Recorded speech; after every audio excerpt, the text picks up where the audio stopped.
million viewers who currently have requested the video, and they want the video guy. See him the kills, and he gets a kill. And he feels good about it though.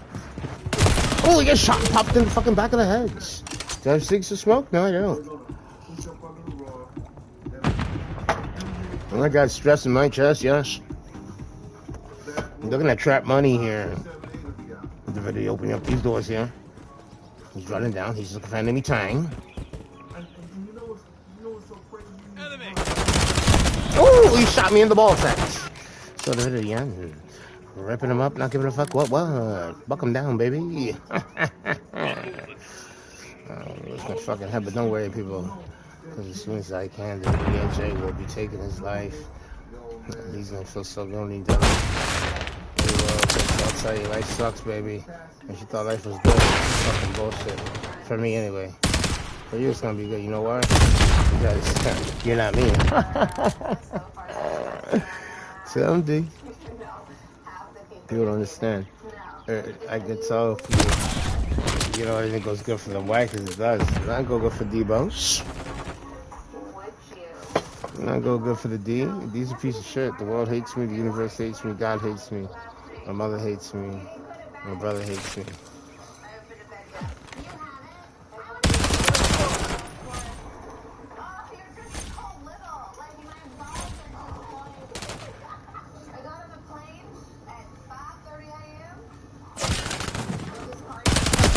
Oh, you're a fucking ball sack nigga. You're a ball sack nigga. Take your ball sacks. You think you all that? You think your ball sack? Nigga, the NJ all that, and I could come back. You some ill shit. Some motherfucker nigga that don't feel queer. You the stupid nigga. Spitting at me. The nigga who? Big D, L-O-V-E. I'm crazy. I got no shit. My brain's fucking going gone. Brain's fucking going gone. Brain's fucking going gone. Studying on Islam. Niggas think this shit's wrong. Don't want to do shit's wrong.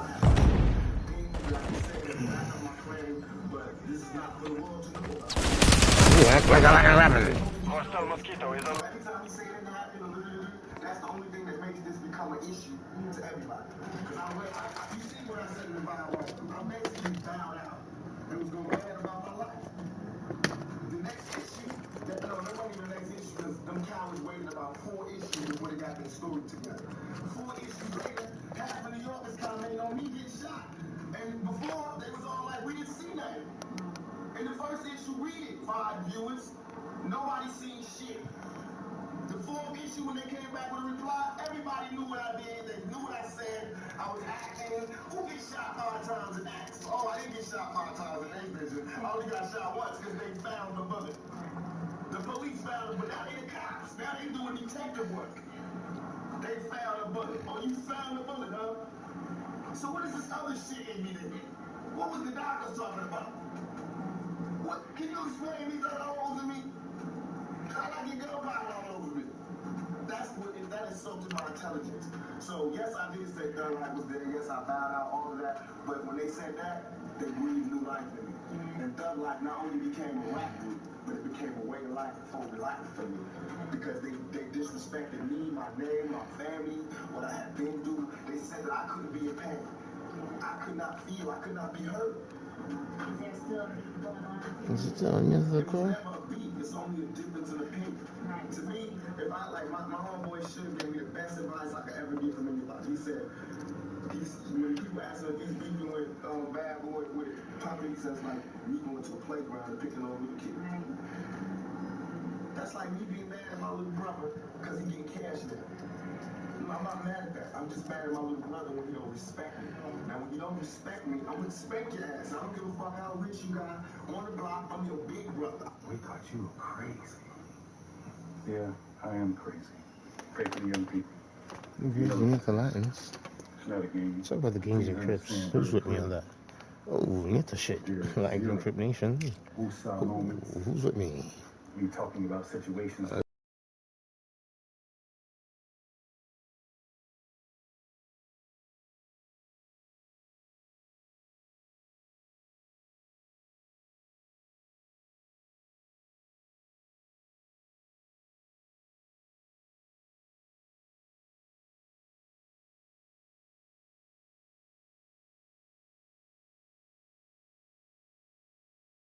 Let's talk about. We're talking about here live. We're gonna be discussing should I end my life, and when I do, will anyone actually care? Well, we already know the answers to those last two.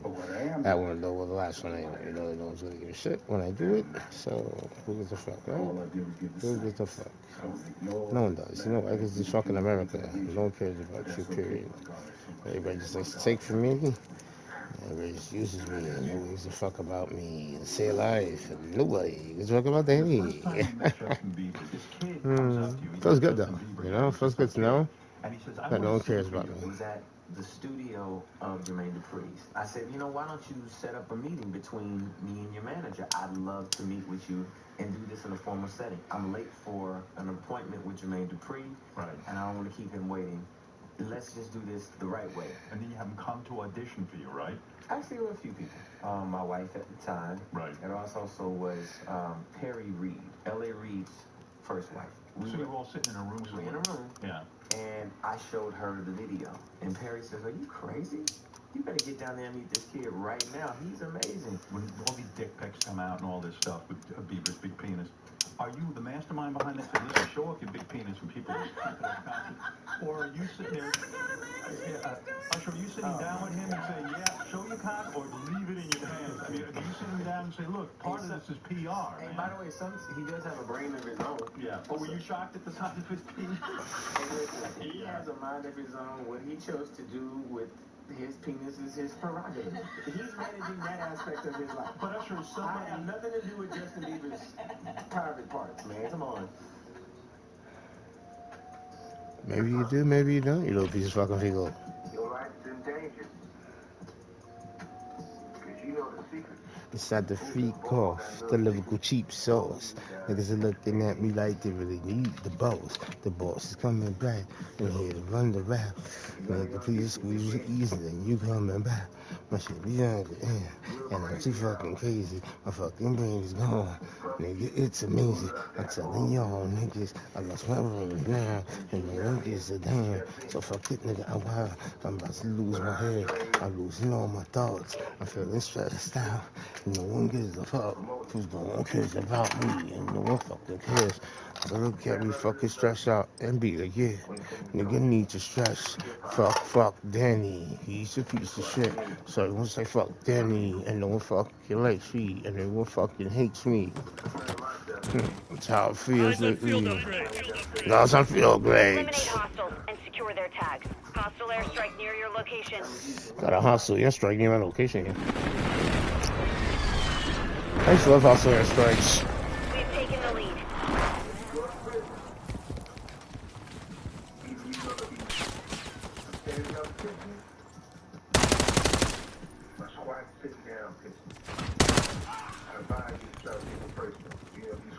Friendly UAV online. We've lost the lead. By the way, do not give your time going by brother love. Brother love is not a good thing for prison. Oh, you're nice. He's a monkey. With the Carters, it's a freak off. It's a freak off. Lyrical styles of beak off. Nigga, you love cocaina. My freakadina. Look at the way I seen her. Misdemeanor. Niggas looking cleaner. I never seen her using Belvagina. Nigga, Alina. Back on the track. Nigga, please, I'm doing that. Motherfucker, nigga, D-Love will put your fucking back into the essence. Nigga, D-Love's the stress. Who the fuck's thug? Well, that's hot the pressure. Niggas, they be blessing me with the hands on the microphone. Is my tone, nigga, be freaking hyper. And I like the runs, I like the ball. Oh, no, it's nigga, the doors. Oh. UAV in the area. I'm bugging nigga. Fuck me, baby. Fucking piece of Friendly fecal care mice. package on the way. Want me to come on, baby? So you know. Stop it. Shit.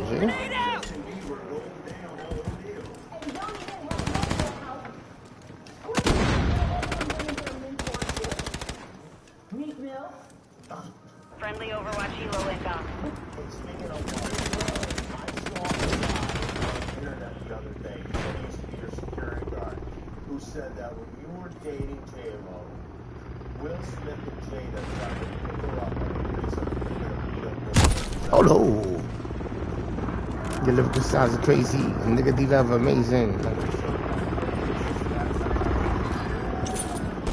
Yeah, this be cool. My lyrical styles are cool. I don't know who the fuck suck a dick. Nigga, I shoot you. I shoot you in your melon. Nigga, these love a felon. I leave your motherfuckers yelling the queen. Nigga, looking at you cool. Your box is freaking cool. Oh, your box is freaking cool. My lyrical styles are who. Niggas are what? Niggas are fucking choo. Change. Must be the same. I'm in the pain. And I'm in nigga, please, the fucking same. Shit's nuts. Nigga, the lover. I mean, your brother. Your baby mother, what, your father, Liverpool stars I spit, make them fucking harbor resentment, Liverpool stars I fucking left with, nigga D love pick up a slug and then he makes this, nigga D love is Assalamu alaikum, and he's eating what, master slabs of bacon, with the cheese, nigga please, nigga cuckoo, what's the what, nigga, no, use a cuckoo bird, nigga please you heard. Faster because he's making them uncomfortable. That's a big part of it. The spirits business is not governed. They got a discus. Friendly SAE on the way. Right? You got two companies that are $3 billion a year. Friendly cruise missile approaching target. It's very hard for kids to a point where you can do the numbers right now. They incentivize the sales force by giving them box bonuses. And then when you sell a product, you get the bonuses off the boxes that's there. But you make that no matter what product you're selling. So if you sell Hennessy or Remy out the gate, they start to put downward pressure on those phony deals. Whoa! Nigga 50. Fucking eating MCs up real quick, see? Eat some 50 cents. Hostile mosquito is online. The enemy's taking the No, lead. you like a Latin King, ain't with the time, Latin King quick shit.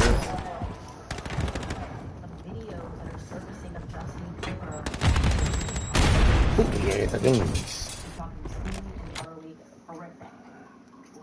Justin is at these parties. He's at these dirty parties, Liverpool styles of starty. Check me out without a doubt. I got you on these. With chill. I truly believe that Justin Bieber is a victim. I truly believe the Cuckoo Birds are victims. Trey Songz and Odell Beckham Jr. looks highly suspicious. I can show you a still from that video because I think the relevant part is Justin Bieber is not sober. He is clearly very heavily under the influence at this party. And so what I want to say to Justin Bieber and to everybody that's following the situation is that Justin Bieber is a victim. I was horrified when I saw this, not because his lyrics, his lyrical styles are better than MCs when they use the cheddar. The black bread in that butt. Your lyrical styles up. Look at the love up. Picking up. You fucking wild up. Look at the yellow. He like to say hello. The lyrical styles up. Look at the love so fellow. Mellow jello. Who the fuck is Cuckoo Bird up? Look at the word up. Nigga, the love murder. You're finally on vacation. We finally on vacation with two Jamaicans, chilling like you was a Haitian, but you ain't Haitian. Nigga, please have some patience. And the styles are ill, so nigga. You lyrical styles are ill? Nigga, please, I feel MCs that don't like to take their fucking pills. All in one easy to use app. So take that. We've lost the lead. My Q has you covered. These are rest guards. Hardcore. Let's get you, baby. Win it. Divinity. Eliminate hostiles and secure Rip their MCs. See the rip MCs, nigga. That's all I'm about. 7 days to build a great city of Arizona. To be ruled by outer sun. Cool and brutal. Oh, you're cool, nigga. The gods' load was great. Cool. The toil grievous. The trouble. Toil grievous. Lyrical styles religious. Who the fuck a motherfucker we did? We're getting hit hard. The city was completely behind. Oh, yeah, Cuckoo Bird, nigga. Love Cuckoo Bird, nigga. Day after day. Friendly UAV on station. Friendly care package in the AO. Oh, yeah, Cuckoo Bird, nigga.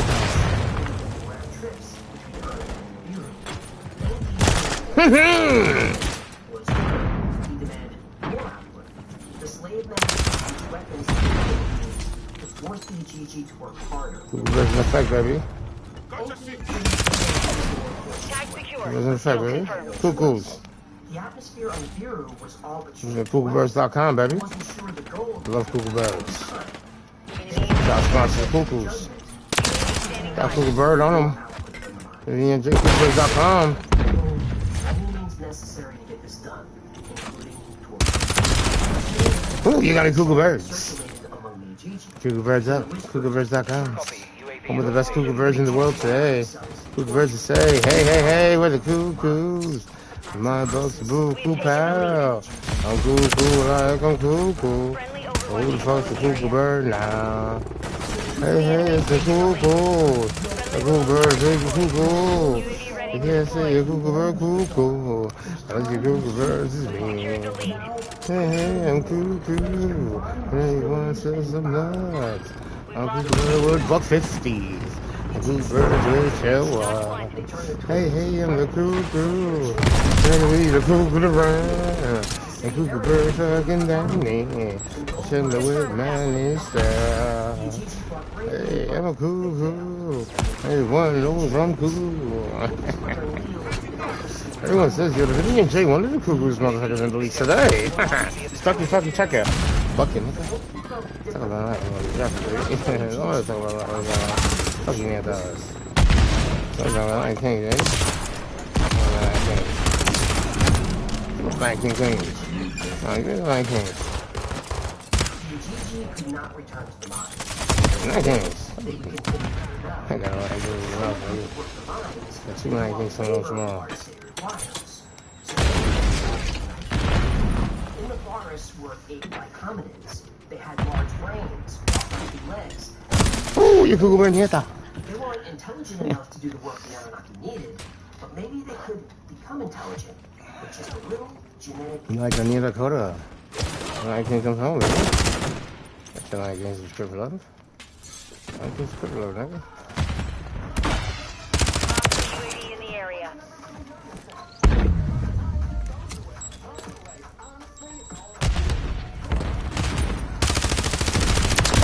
Oh, I get trip love. Enemy UAV Trip active. love, man. It's Chris. I trip love for it's Chris, man. Trip love. You got trip love, yeah. Oh, you're in that. Fucking piece of shit is over here, man. Cuckoo Bird. It's Cuckoo Bird Danny. Show him Cuckoo Bird Manny. Oh, he's Cuckoo Bird up. How about Cuckoo Birds? How about Cuckoos? What you get, Cuckoo? What the fuck you Cuckoos? Cuckoo Birdie. Oh, Cuckoo. My boat's a Rugu. Cuckoo Bird Danny. Losing his marbles. Alright, she goes to psychiatric home, baby. To get the things. Get the anthos. Kill confirmed. These lines. Oh, you got King Queens. Where's the anthos to go around? Yeah, you have to think of that, baby. I'm telling you that.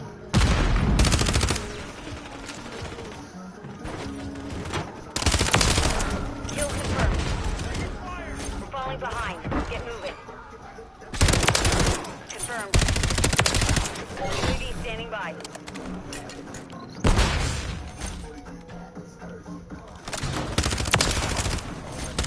Airstrike standing by. Precision Nieta strikes. Get Precision Nieta strikes. Multiple Nietas here. Multiple Line Kings here. Hostile Wilson in the area. That's the Nieta King in the area. Nieta Lions. Come with the King Queens. Come with the Line Kings. Come with the Quick Blood. You fucking Nieta Kings. Make sure they didn't lose. I wish I can do cool. This is on me. What you do? What you gonna do? When the freaking you come up? Who the fuck is fucking cool? You niggas say what? You gotta get things like me. I'm gonna show you what it's be. You can't chill with the Z. His name is gonna see. Now let's see. This Z. Good, let's see. Let's see. What's the cuckoo? What's the boo boo? You know me. Take a look there. Look at homie. Look at homie. You can see me. You can that. You can see me. I'm cuckoo. I'm cuckoo. Fuck. I'm a boo boo. Buck motherfucker. There were groups of hominids live in the forest around the See Anunnaki ya. seas. King Queen Either Land. Homo heidelbergensis King Queen Land.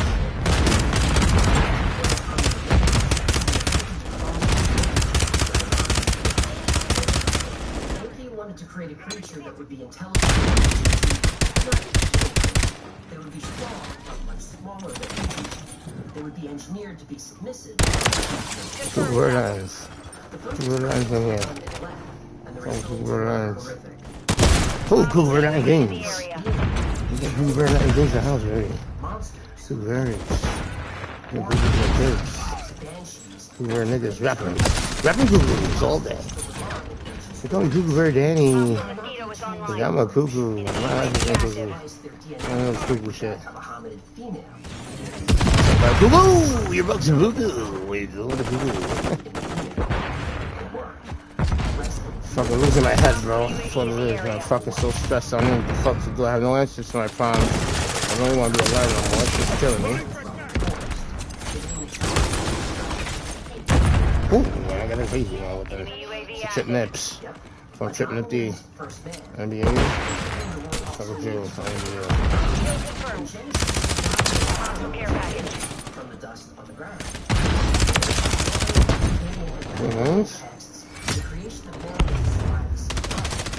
Tag secure. Kill confirmed. One of the gods is the clay of the earth. Ancient Egyptians had a Hostile counter UAV overhead. by mixing a tear of the god with the clay of the earth. Blood or even a tear would be This is a bling bling. Every time they was anything, things with the gang gang. Things like a bling bling. Look at the Gora. You don't know me. Anything gang gang? Yeah, niggas are phony. Eat the baloney. Looking at your homies. Like how you owe me. Motherfucking money. Things don't know me. You should blow me. Look at the gang gang. Look at the bling bling. Yeah, anything you want, nigga.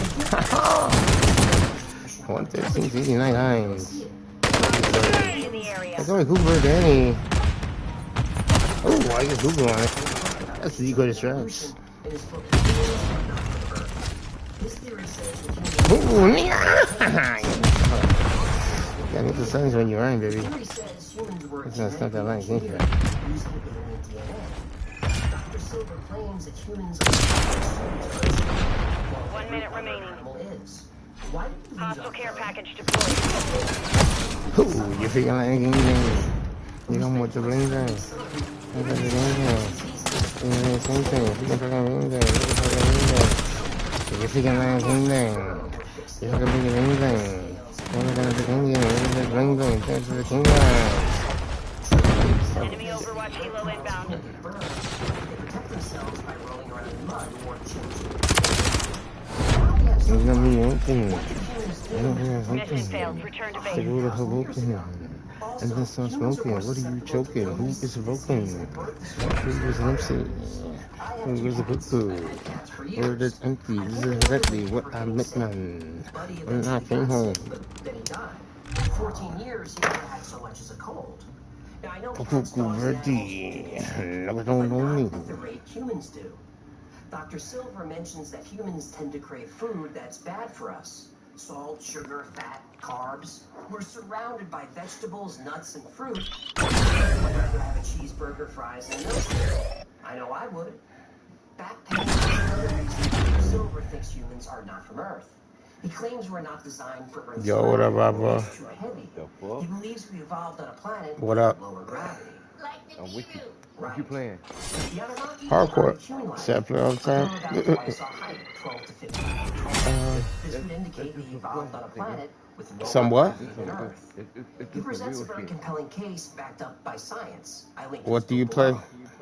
It's believed that Homo sapiens first emerged about 300,000 years Oh, ago. This is I don't play them games. I don't play. I'm not good at them games. I haven't played them in a long time. Okay, I get The Call of Duty Anunnaki too also now. created a female. Yeah. So they I'm playing the one that came out, you know. I got a lot of money in this one. And I don't even know if I'm going to be able to get the next one. You can't get started yet, so The Anunnaki needed Who's doing humans to you? procreate on their own, and they did often. The Anunnaki guided this new race for a few hundred years. The population grew to thousands. The Anunnaki taught the new humans all the skills they needed to maintain the city, build homes, plant and harvest crops. But most importantly, the Anunnaki gave humans the skills to mine gold. The Anunnaki were so pleased with their creation that they allowed humans to visit their sacred garden, Eden. So, Adam and Eva in the Garden of Eden, eh? According to ancient Sumerian writing, yes. Sounds familiar. Yep, there is a lot of the Anunnaki story in every major religion in the world. But now we run into a problem. Hardcore. Kill confirmed. Eliminate all hostiles in the area. Grab their tags. Humans didn't look like apes at all. They looked pretty much like Anunnaki. Human women Tag secure. Kill confirmed. We have taken the lead. Tossing Semtex! C4, look out! Yeah, nigga. On it, son.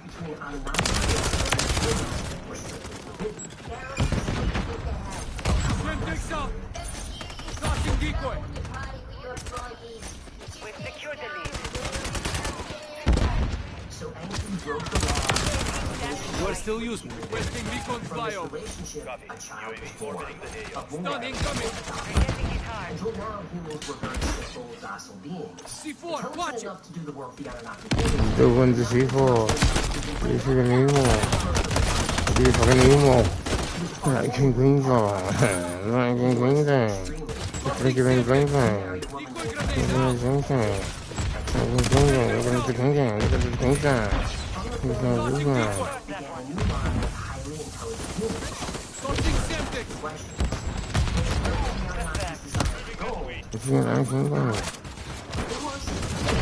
I'm fucking bugging, bro. That's so many mental issues, man.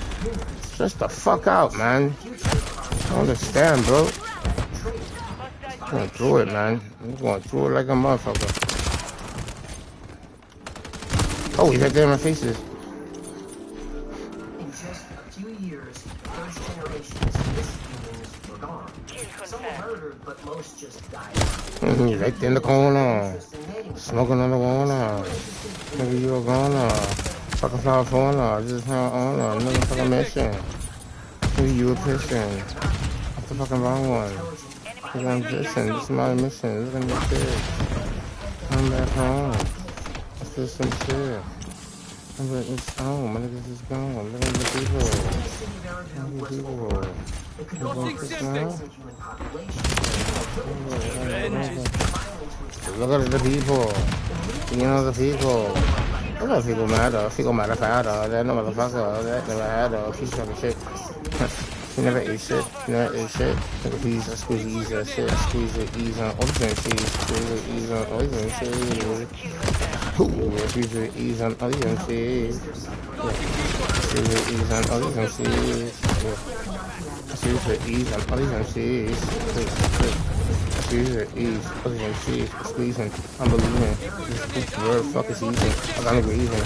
And the reason. Motherfucking bones just breathing. But you're not what? You're not what? Motherfucker, please, you got sucked up. You got sucked up. You want the nut up. You motherfucker, please, you can't cut what? You can't cut cheese? Motherfucker, please. Motherfucker, cheese every time I see these. Motherfucker, MCs, PVs. Looking crazy fucking MCs. Crazy that know me. Come on, heroes. Did not produce heroes. They produced monsters. These offspring were a race of giants called the Nephilim. They were cruel and brutal. They tormented and tortured humans, and in many cases, they ate them. Nephilim episode link below. Meanwhile, mankind flourished. Human settlements became cities, and cities became empires. Humans conquered all four corners of the earth. It was a prosperous, if not decadent, time. But the human race didn't know their world was about to change, drastically. It first appeared in the night sky like any other star, but as the weeks passed, the object grew brighter and larger. Humans were confused and growing concerned. They had no idea what this object was, but the Anunnaki did. It was their home. Nibiru takes 3,600 years to orbit the sun, but its orbit is highly elliptical, so Nibiru travels way beyond Pluto, nearly to the Kuiper Belt, then swings all the way back through the inner solar system. During this time, it comes very close to the Earth, so the Anunnaki started packing. They had enough gold to heal their atmosphere. There's no reason to stay on Earth anymore. Besides, when Nibiru got close to the Earth, they did not want to be on the surface. Oh, this sounds ominous. Oh yeah, it's gonna be bad. How bad? Well, imagine every disaster movie you've ever seen rolled into one cataclysmic event. Yeah, okay, that's bad. It's actually way worse. Yeah, but what about the humans? Oh, after Nibiru passes by the Earth, there won't be any humans left. Oh, no.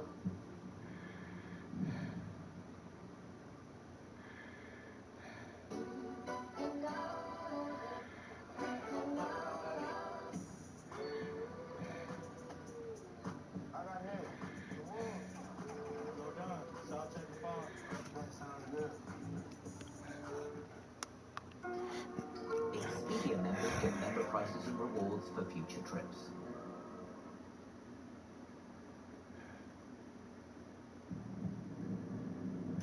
The farmer was startled awake. The sun was just rising over the mountains in the east. The animals always got restless at sunrise, eagerly awaiting their breakfast. But the animals were more than restless. They were going crazy. His wife groaned and rolled over as he launched himself out of bed. When he got to his barn, the farmer was shocked. His horses were literally screaming to get out of their stalls. One broke its neck trying to break free. His sheep were running in unison like a flock of birds, making a large circle within the pen. Occasionally one would break off and throw itself against the stone corral. A few injured sheep limped around the perimeter. At least 2 were dead. It was madness. The farmer didn't know what caused the sudden alarm, but he was sure it had something to do with the object in the sky. His village first noticed it months ago when a new light appeared in the night sky. It looked like a star, as the sky gods called it. But the sky gods were gone now. After the new star appeared, they boarded great chariots that took them to the heavens. His people were on their own now. The object no longer looked like a star. It was almost the size of the moon. And like the moon, the farmer could see features on the great disk. Clouds were visible. He could see mountains and oceans. But unlike the moon, the object was visible during the day, constant and oppressive. He knew it was getting larger, or was it getting closer? It was difficult to tell. The farmer jumped when a flock of birds suddenly and loudly took flight. He scanned the forest and horizon beyond, and it seemed like every bird in the world had taken to the air. But there were no songs being sung. The birds were screeching. Then he felt it, a vibration. At first he thought it was his body trembling, but then realized the ground beneath his feet was trembling. The farmer felt the sound before he heard it, a hum so deep it was barely there, but the sound caused a wave of sickness to wash over him. He dropped to his knees to vomit when the world started tearing itself apart.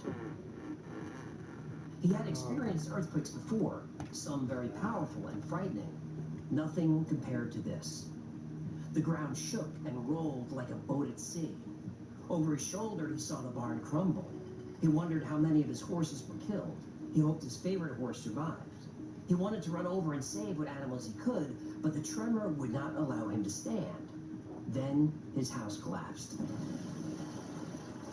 The farmer vomited again, knowing his wife and 3 children were still sleeping there. He hoped they slept through their death. They didn't.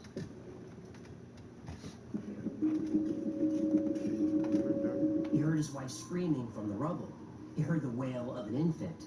Then he heard himself screaming. But those sounds were suddenly overwhelmed by a great rumble as the ground lurched forward. The stone corral tumbled. Animals were knocked off their feet. Deafening thunder came next, but louder than any thunder he'd ever heard. The farmer covered his ears, but it was no help. What he couldn't hear, he could feel. He looked to the west. There was the grassy hill with the large olive tree. As far as he knew, the tree had been there forever. The graves of his parents and their parents were in the shade of that tree. He thought his grave might be there soon. Another day, another dollar. Then from over that ridge, he saw what seemed to be mountains of fire. Flaming stones as big as houses were launched into the sky, through the clouds, and into the heavens. Hundreds of them, thousands maybe. Dark smoke billowed from something in that direction, and before he knew it, the blue sky had turned black. The morning sun had disappeared. And at least he didn't have to look at the great disc anymore. He finally got to his feet and staggered toward his house. All he could hear was the growl of the earth. But he knew his wife was still alive. If he could just get to her, maybe he could... Then, a hot coal landed beside him. The kind he'd seen Evans at the market. It was bright red and aflame. Then another coal landed nearby, this one a bit larger. They hissed as they burned in the tall grass.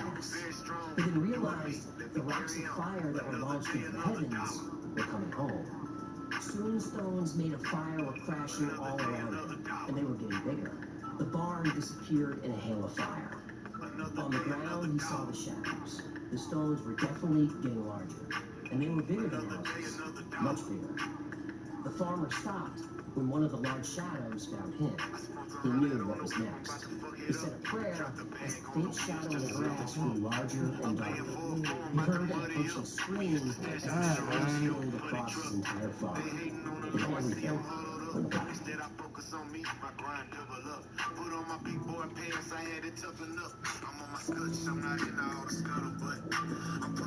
The fisherman was working frantically. The great disc in the sky was shaking the earth, and buildings were crumbling as if made of sand. He lashed ropes around a wooden pike to hold his boat in place. The waves were growing bigger, and his boat was thrashing violently. He hoped his knot would hold. Occasionally, a brick made of fire would drop from the sky and land in the water with an angry hiss. The fisherman was more confused than frightened. The morning was clear and peaceful, and the fish were biting. He was going to make a fortune at the market, but the storm had cut his trip short. Now a blanket of darkness covered the earth, and the wind was howling. Soon the wind's howl became a roar, and rain thrashed so violently that the drops left painful welts in his skin. The earth had been shaking for hours, or was it just minutes? He couldn't tell. When the small houses in the village fell, countless lives were lost, but there were some survivors. They were making their way to the caves nearby. The tremors made it slow going, but the fisherman was sure they'd make it. A gust of wind felt like a shove that knocked the fisherman off his feet. But this shove continued and continued. The wind was so strong, the man was pinned to the ground, face painfully pushing into the sand. Any houses that survived the quake would not survive this gale. He was being pelted with sand and debris, and boats that weren't tied down sailed through the air, exploding into splinters when they landed. He once again hoped that knot would hold. He managed to get to his feet as soil and dust whirled around him. He couldn't see more than two... Crime, conspiracy, serial killers, and murder. All things that I love to consume, and I know you do too, you sick, beautiful, intellectual freak. But today, we're talking about something a little bit different because it's kind of an update of sorts. We have somebody that has claimed that their own grandfather is a serial killer, and not only any serial killer, but one of the most notorious serial killers of all time, and that is the Zodiac Killer. Search goes on in San Francisco for the man known as the Zodiac Killer. A young man's voice reported the double murder. There have been 3 slayings in the Vallejo area in the past year. The psychotic killer has already murdered 5. One at a lover's lane near a lake just north of San Francisco. 3 others in nearby Vallejo. The latest, a taxi driver in San Francisco. But it seems that a solution to the 5 Zodiac murders is just as far away as it was before. So let's unbuckle our seatbelts, go Mach 5 down the highway, slam on the brakes, and go through this windshield into this serial killer together.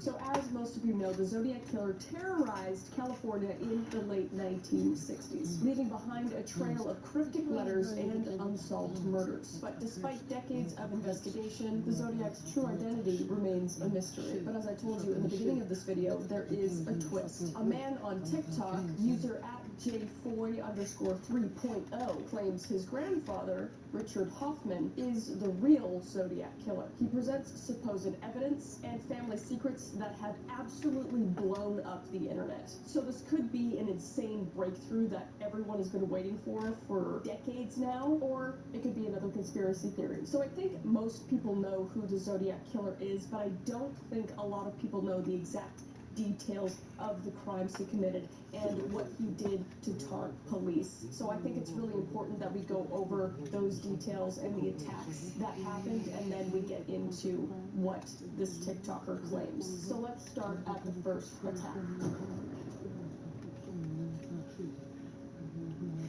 So the first attack of many the Zodiac will commit would be on December 20th, 1968, against Betty Lou Jensen and David Faraday. The couple was on their first date at a couple's woohoo spot. You know what I'm talking about. I just tried to wink and did I just blink? Did I wink? Let me try that again. A couple's woohoo spot on Lake Herman Road, a well-known lover's lane.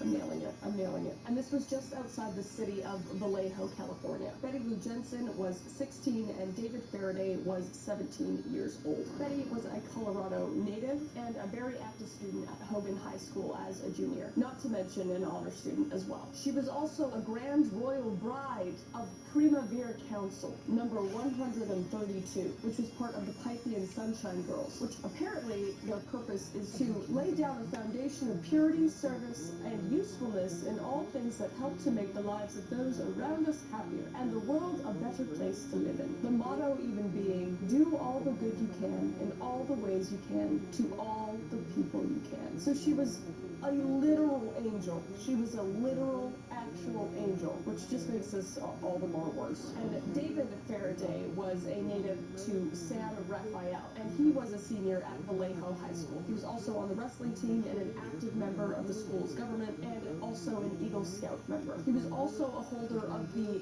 God and Country Award, a high honor in scouting, and he was also very active in his church. So again, another literal angel. Like, these kids were so good. However, all that would change on December 28th, 1968, around 11 p.m. Despite being the angels that they are also teenagers, and they did lie to their parents about going out to where they were. And this was something they would not usually do at all. So it was a very freak event for them, and it would not bode in their favor. So they would go to this Lover's Lane location, and suddenly an unknown assailant would come up to their car and start firing on them with a gun before they even knew what was going on. But the unknown shooter would miss the couple with his first few shots, and they would both scramble towards the passenger door to escape the other gunshots. Betty Lou Jensen was able to escape at that moment, while David Faraday was unfortunately shot in the head with a .22 rifle. And although Betty Lou did escape at the time, she would run away and she would be shot at 6 more times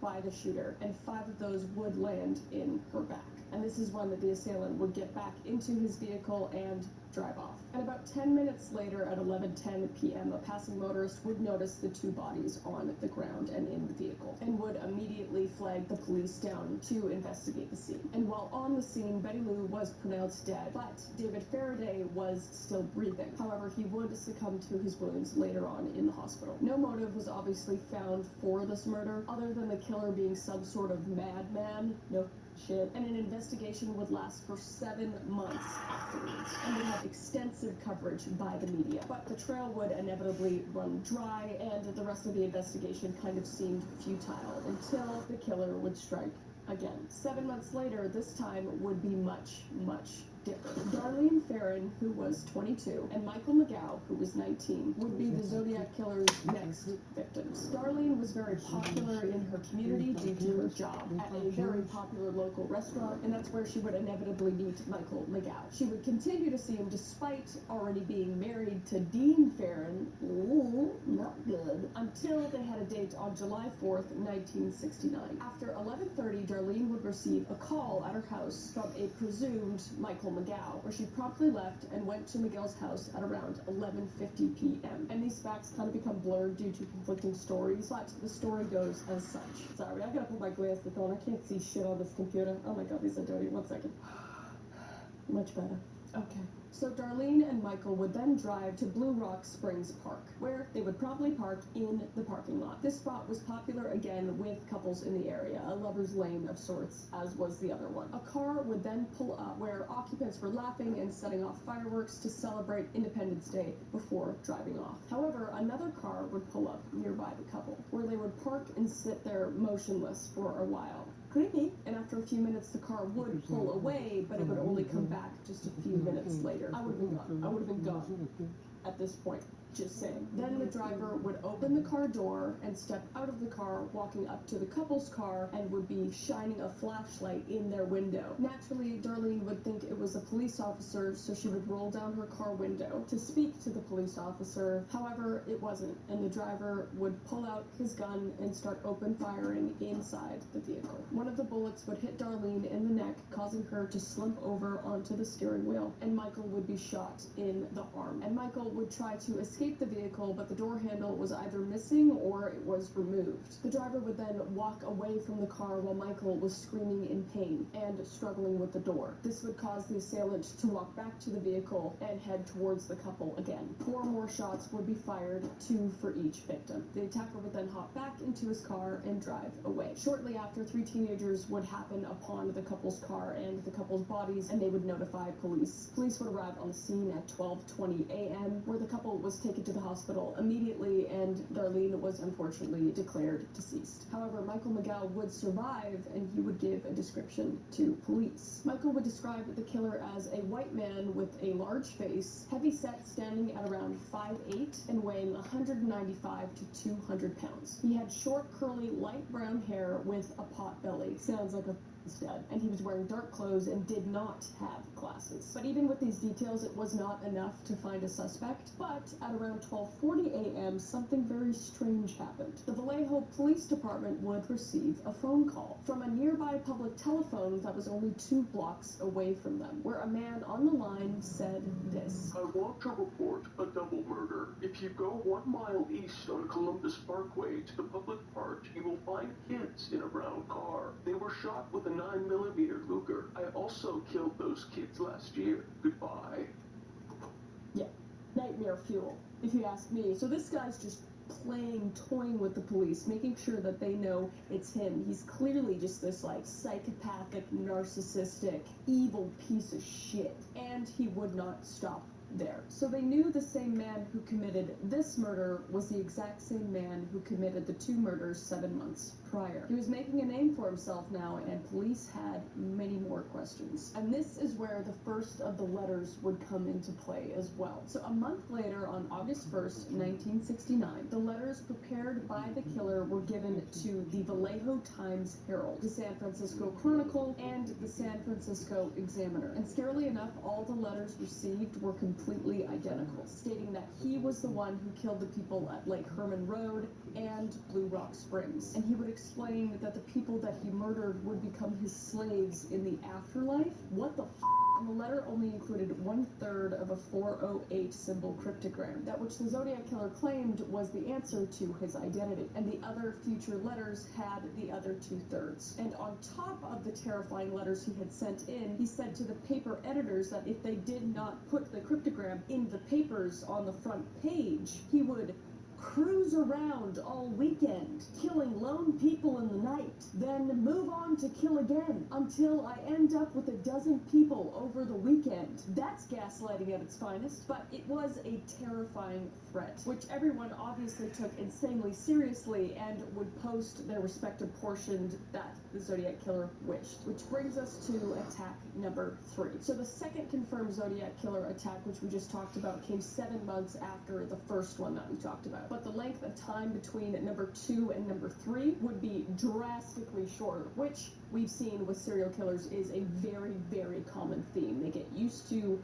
what they do, and they start to perfect it, and they start to do it more and more often, especially if you're like a psychopathic narcissist. You can keep getting away with it, and less time between kills becomes more and more of a craving. So only 2 months after the murders of Darlene and Michael, the Zodiac Killer would strike again on September 22nd, 1969. Cecilia Shepard and Brian Hartnell were friends, though the two had had dated in the past couple of years. Cecilia had eventually moved to another school, so they would break up, but had come back to visit friends, and during a dinner at the cafeteria, Brian had asked her if she was doing anything special that afternoon. She asked why, and he suggested that they go for a walk to San Francisco, to be specific, and just find something to do. And that evening, after running around to purchase some items and to drop off some of the folks that they were currently with, it was already getting late at that point. And rather than rushing to make a trip out to San Francisco, Brian would remember a place that he frequented on Lake Berryessa. So they would try to find the spot at Lake Berryessa, but they would have trouble finding it because it was so dark, so they would just land on a spot where there were no cars around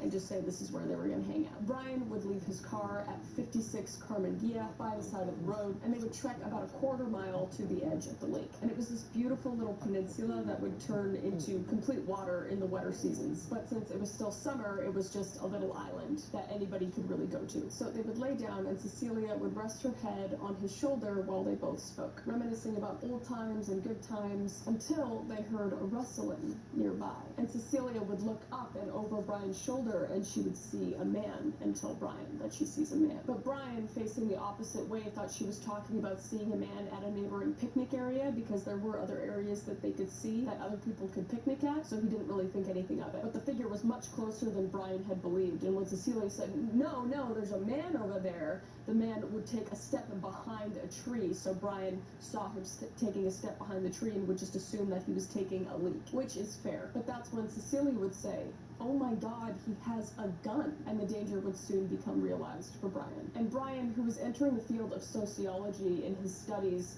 would talk to this man, saying he's read about the criminal mind, and he would offer to help him, actually, with no strings attached, basically, trying to get out of the situation. And Brian wouldn't have any money on him, he would only have 50 cents, in fact, but he said maybe he can help in another way. But the man would say to them, nah, time's running short. And the man would tell Brian that he had just broken out of prison in Montana and killed a guard on the way out. And I don't know if this was like some weird way of him to scare them, just to let them know that there was no chance of getting away, or to gain some sort of psychological upper hand, or for the fact that he could cover himself if one of them didn't die. I'm not sure, but it was a very strange thing to say, especially if that wasn't the case. And the man's appearance had a clear indication that he had a hunger for violence, as he wore an executioner's hood that covered his head, shoulders, and the front of his chest. The hood bore the circle cross symbol we now associate as the symbol of the Zodiac Killer. So the Zodiac Killer would hold them at gunpoint and eventually tie them up with plastic clothesline. He would make Cecilia tie up Brian, and Brian, being extremely smart, would make the knots seem like they were tighter than they were when Cecilia actually tied them pretty loose. And the Zodiac Killer would tie up Cecilia himself with knots that were horrifically tight. And Brian would whisper to Cecilia that he thought he could get a hold of the Zodiac Killer's gun. But she would respond in complete and utter fear, which absolutely, like being in that situation, a lot of people, I assume, would just want to be agreeable with the killer, so she was scared that if he did that, they would both get killed, so he decided to go back on that plan. And then, without any warning at all, the Zodiac Killer would begin his brutal attack, stabbing Brian 6 times in the back, one of which would go through his lung, and Cecilia would get stabbed 10 times, both in the front and in the back, using a knife with a blade nearly a foot long. And as the Zodiac Killer would walk away, he would leave a very disturbing message on the car of Brian's white Volkswagen Carmen Gia, and it would bear the dates of his previous attack with the same circle cross signature, which in my opinion is very obvious that he just wants to take credit for those attacks and make sure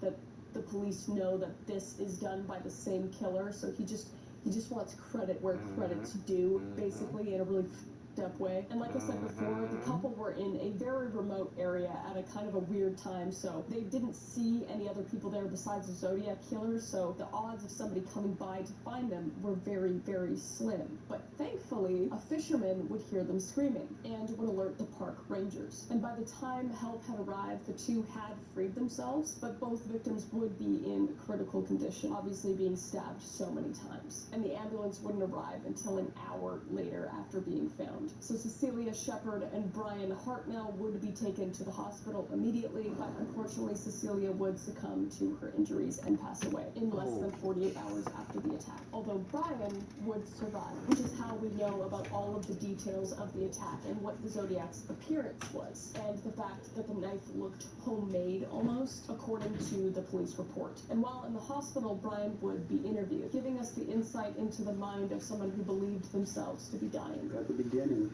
I did think I was going to die, and so from that moment on, one has to have certain goals that you have to set. The first goal, of course, was to live.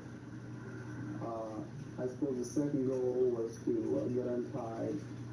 The next one was to get help, and getting help, getting to the hospital. You know, you have to have a successive set of goals. And if you can keep this going, and you can keep your mind active, whether you die or not, you're at least psychologically attuned, whether you're in shock or not. If you can keep arguing with yourself, praying, doing anything to keep your mind off of yourself, or at least just not lapsing back and just saying, well, it's no use. And you could just tell in that interview that he's just such a well-spoken, smart man, and it's so sad what happened to him and his friend Cecilia, and my heart goes out to the families and victims, obviously, and to the Zodiac Killer, but we'll get back to it. And at 7:40 p.m., just over an hour after the attack, the Napa County Police Department would receive a chilling call. In a calm, emotionless voice, the caller reported, I wanted to report the murder. No, a double murder. They are 2 miles north of park headquarters. They were in a white Volkswagen Carbon Kia. And before hanging up, the caller would claim, I'm the one who did it. And this call, paired with the writing on the doors of the car, would confirm that this was a genuine Zodiac Killer attack. And the police would trace that phone call to a phone booth in Napa downtown, where they would find fingerprints that they hoped would lead to the Zodiac Killer, but unfortunately it did not. And Cecilia's death would be extremely widely mourned, and her funeral would draw a crowd of those grieving the losses of other victims of the Zodiac Killer. Her funeral procession was over 50 cars long. And because Brian survived, and even though the Zodiac Killer was hooded at the time, Brian was able to give a description based upon what he could see. He would describe the killer as a white male between 5'8" and 6 foot, with dark brown hair and a heavy-set build. And other clues were found, but they offered no clear path to his identity. But the police would find a size 10.5 wing walker shoe print and tire tracks at the scene, suggesting a methodical, cold-blooded predator who enjoyed taunting his pursuers. And though these 3 attacks show a calculating mind, and the use of a costume obviously indicates some amount of forethought being put into these attacks, Brian Hartnell, who was in his hospital bed, didn't believe that this man was fully aware of what he was doing. And this attack would add another layer to the Zodiac's terrifying persona. No longer content with just simple murder, he now introduced bizarre elements to his crimes, leaving both the investigators and the public in a state of shock and confusion. And one thing that's interesting is the close proximity in time between the second attack and the third attack. The murders of both the couples before the third attack have been in relative close proximity to each other, near Vallejo and Benicia, but this time it was different. This third attack would transpire quite a ways north in Napa Valley on Lake Berryessa. And could this large distance have contributed to the Zodiac Killer not waiting as long before attacking again, potentially thinking himself safe to attack sooner in an area people may be less vigilant? Maybe. Was his hunger for killing getting stronger as he kept getting away with it?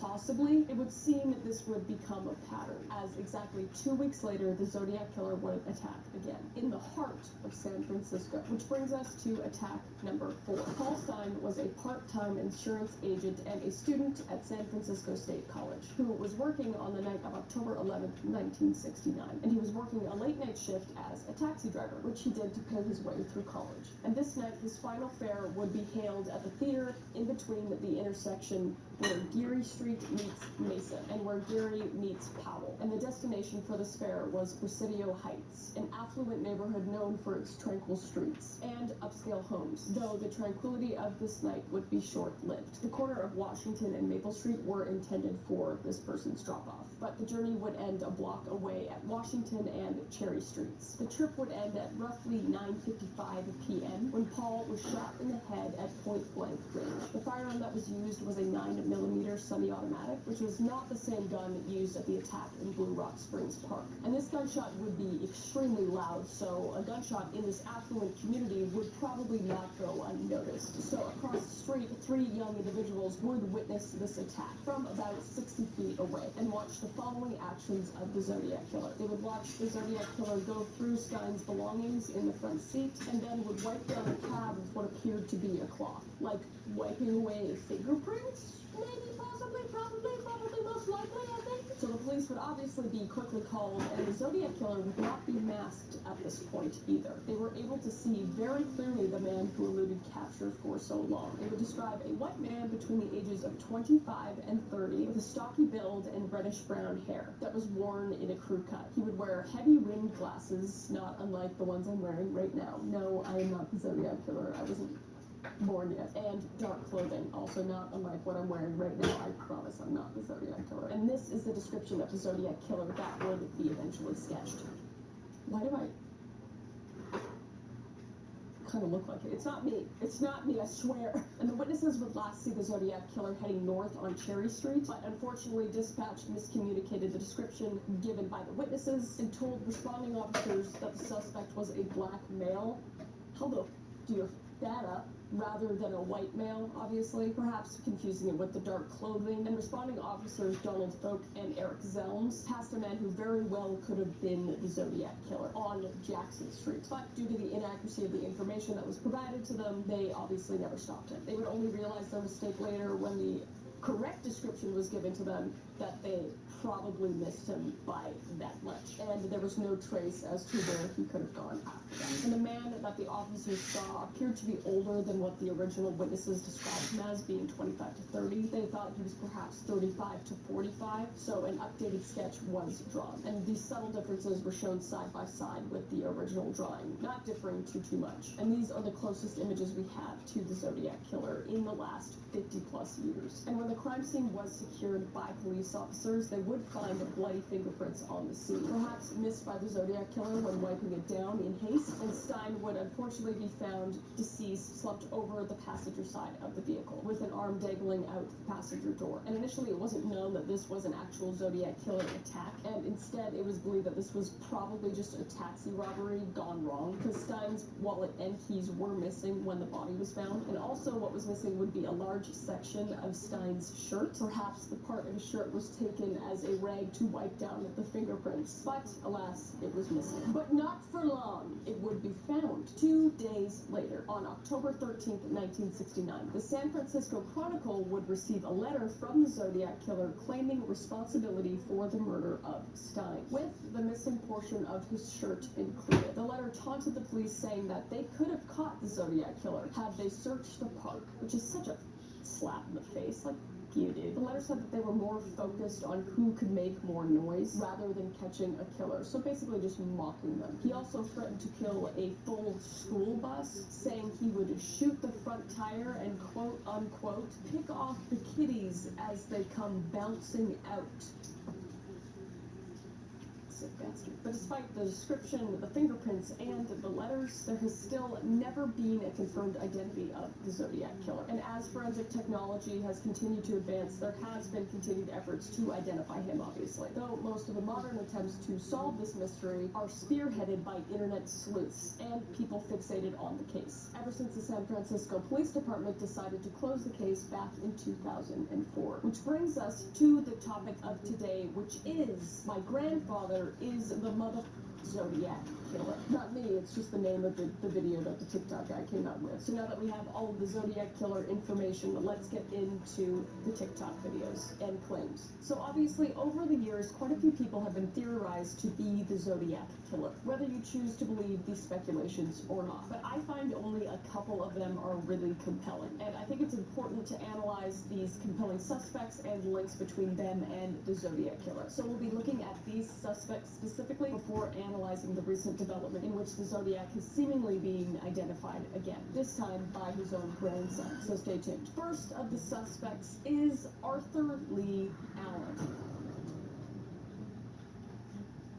Now, Arthur Lee Allen is one of the most prominent suspects in the Zodiac killer case to date. His potential connection to the Zodiac began with the murder of Sherry Jo Bates in Riverside, California on October 30th, 1966. Allen was reportedly in Riverside that weekend, and police would later discover a, wait for it, royal typewriter, similar to the ones used for the anonymous confession letters, in Allen's home. Triple whammy.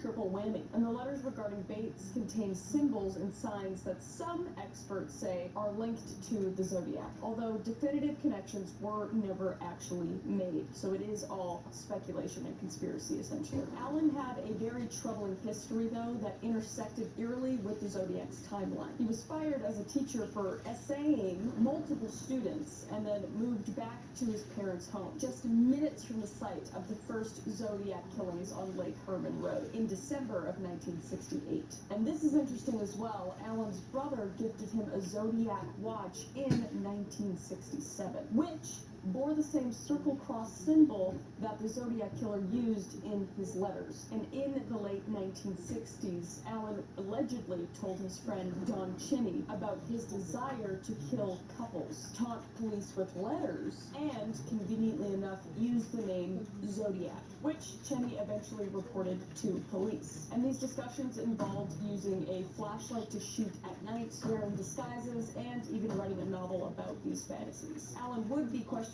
by police multiple times, obviously, and became a primary suspect in the Zodiac case. And in 1971, he would be formally interviewed by the Vallejo Police Department and subjected to several search warrants over the years. And Allen would also appear in interviews where reporters would literally ask him point blank if he was the Zodiac killer, which he would always deny. Are you the Zodiac killer? No, definitely not. No. I couldn't murder anyone. And the physical evidence found during the searches of Allen's property would include a typewriter similar to the one that the Zodiac used to write those letters, bomb diagrams, and letters threatening school children, which if we go back, we saw that letter about the kids in the school bus and how he would take all of them out as they came bouncing out of the school bus. I don't even want to remember it, to be honest. Allen would also have a shoe size of 10 and a half, which we saw in evidence earlier as well. There would also be matching prints found at the Lake Berenice crime scene, and would own a knife similar to the one used in that attack as well. And there were also further connections made between Arthur and the Zodiac killer that led people to believe he was responsible as well. If you were to rearrange the symbols at the bottom of the letter the Zodiac wrote about the film The Exorcist, it spells Lee, Arthur's middle name, also mine, which I don't like. Spelled differently though, so it's fine. I think that's kind of a stretch, but I digress. And in the letters written about Cherry Bates, there was a strange-looking character at the bottom of the page, appearing like a Z, or Z for you Americans. But some say it's a 32, because there's kind of like a 3 on top and it goes into a 2. And the supposed link to Arthur Allen with the 32 is that he was 32 at the time that Cherry was killed, and lived at 32 Fresno Street in Vallejo, California. And the Zodiac cipher, wait for it, would also have 32 characters. But despite these circumstantial links, there was no concrete evidence to tie Allen directly to the Zodiac crimes. Handwriting and DNA tests would fail to conclusively match him to the Zodiac letters. And after he died in 1992, Allen's house would be searched again. And authorities would find intriguing items, but they would find no confession or definitive proof of guilt. Which, like, I don't know, you look at the handwriting and stuff, and it's like, he could have changed it. Why wouldn't he change it up a little bit? I can change my writing up pretty easily, man. Like, what kind of police work is that? I know it is, like, but still, it's just, I don't know. There's a lot of connections there. I know it's kind of, like, off with him, like, doing those things to children and then randomly, like, killing adults, and maybe his friend just wanted to be famous for knowing the Zodiac killer and saying that he confessed to them and stuff. I'm not sure. There's a lot of weird coincidences, like circumstantial evidence. I'm not sure, but we'll get into the rest. So ultimately, while many elements of Allen's life and actions aligned with the Zodiac's crimes, the evidence remained inconclusive. And looking at the police reports when Arthur Lee Allen was arrested for his crimes against children, it's clear he was a monster. He would lure children into the bedroom of his trailer before performing SA acts on them, reportedly saying things like, "I know you don't like it, but I'm just a nasty man. I hope to God you're rotting in hell, you filthy, disgusting, nasty piece of shit. So obviously Arthur was a monster, but was he the monster? We don't know, but that brings us to our next suspect, Richard Gaikowski. Gaikowski would serve in the army as a medic, learning skills that might have been utilized in the Zodiac's crimes, such as using torn clothes for bandages, homemade weapons, etc. This detail is one that links Gaikowski to the Zodiac tearing a piece of Paul Stine's shirt during that one attack. Though in that instance, the shirt wasn't necessarily used as a bandage. Instead, it was used to claim that murder later on. So Gaikowski would be arrested and would spend 38 hours in jail back in October of 1965 for refusing to sign a traffic citation. And he would do this while working at the Morning News Gazette, which was a local newspaper. Interesting. To write a story about the conditions of county jail from an inmate's perspective. And the circumstantial evidence is that during the time of this arrest, he lived 5 miles from the site of the first attack.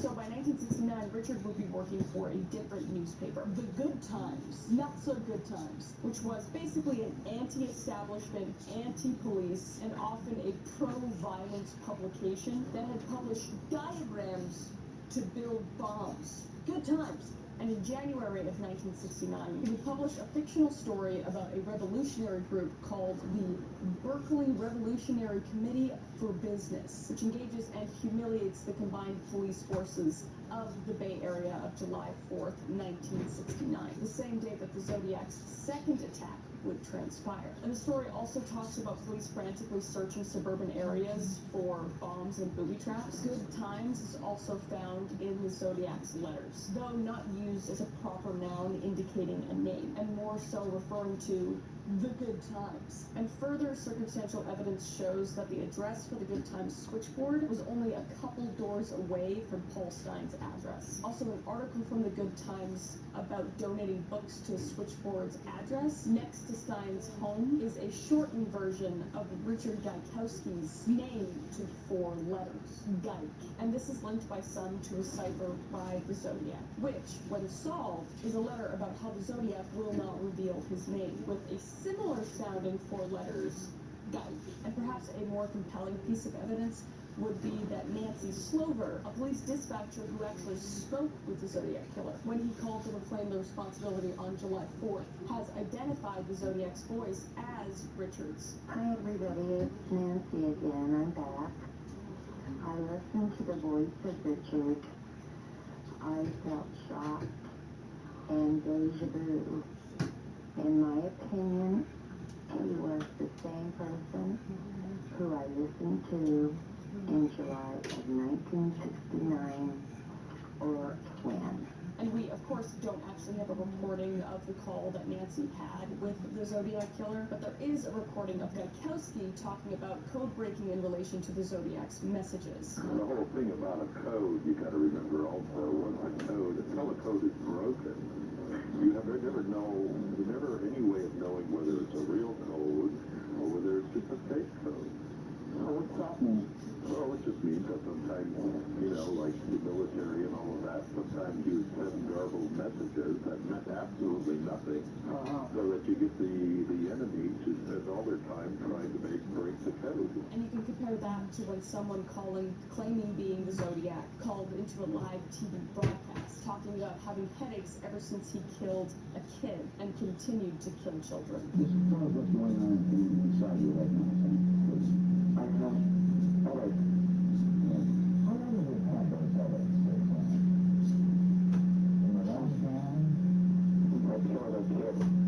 If it all boils down to the question of you're giving yourself actresses if you were sure that you wouldn't get capital punishment, then my friend, I want to kill those kids. What's happening? I want to kill those kids. What's happening? I want to kill those kids. And the voices don't really sound the same, meaning potentially one of the following is true. Richard isn't the Zodiac. The person that called the TV broadcast isn't the Zodiac. Or neither of them are the Zodiac. Just a lot of unanswered questions and frustration. And creepy dudes. And whether or not you find enough evidence to pin Gaikowski to the Zodiac killings, investigators would never find enough to suspect him, so So those are basically just two more interesting examples of people who are suspected to be the Zodiac Killer, though the claims would never be verified and have not been verified. But there are, of course, other people who have had their name associated with the Zodiac, with some even being alleged in the past few years. Gary Francis Post, for example. Gary Francis Post was identified as a potential candidate for the Zodiac back in 2021, when Casebreakers, a group of former cops, forensic analysts, and private investigators specializing in cold cases came together. They claimed that the DNA obtained from a hiking mat belonged to Post. There were strong similarities to the DNA recovered at the Zodiac crime scenes, as well as sharing a resemblance to the sketch drawings of the Zodiac. They also alleged that he had secretly been a suspect since 2016, and Thomas J. Colbert, the founder of Casebreakers, which I love, they're like the Avengers of cops, would be in an interview with Fox News. My FBI guys say it's irrefutable. It's a match. Though the FBI contact was never named, and the FBI has never confirmed Post as an actual suspect, despite the claims that he secretly was. In fact, the FBI has even countered this claim by saying it's actually still open, and there's no new information. So much for the Avengers. There are also claims that Gary Francis Post trained a posse of killers to whom he claimed was the Zodiac. And this accusation that Gary is the Zodiac is even believed by Gary's former neighbor, who had been babysat by Gary and his wife. And this claim that Gary could potentially be the Zodiac Killer essentially boils down to the fact that he had a scar on his head. Now, the Zodiac Killer potentially had a scar on his head as well. And they also shared the same shoe size. I looked up to Gary's Post as an uncle. I used to cut his hair. I spent nights in his house. For others like Gwen, who grew up with Gary and his wife Mary babysitting her, after a revelation from a 2018 conversation, there's no question in her mind.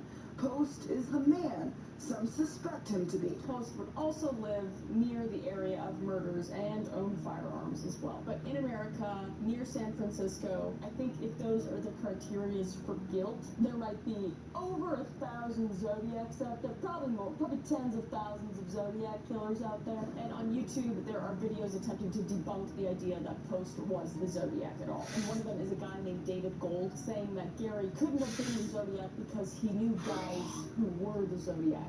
You guys know that I'm telling you Frank Morris and the Anglin brothers were the Zodiac killers, because I knew them. Alright.